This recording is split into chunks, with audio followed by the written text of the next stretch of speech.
Hello everyone, আজকে আমি বানাবো নিরামিষ ভেন্ডি রেসিপি। এখানে আমি ভেন্ডিগুলো কেটে নিয়েছি। ভেন্ডিগুলো কেটে আমি নুন হলুদ মাখিয়ে নিয়েছি। এখানে দিয়ে দিচ্ছি সাথে 2 চামচ বেসন। আমি এটা বেসন দিয়ে 15 মিনিট রেস্টে রেখেছিলাম। এরপর আমি কড়াইয়ের মধ্যে তেল দিয়ে সেই বেসন দিয়ে মেখে রাখা 15 মিনিট রেস্টে ভেন্ডিগুলো ভেজে নেব।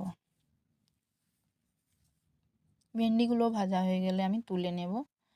যারা এরকমভাবে খাওনি বানিয়ে তারা অবশ্যই ভাবে বানিয়ে দেখবে, ভালো লাগবে। আমার ভেন্ডিগুলো ভাজা হয়ে গেছে।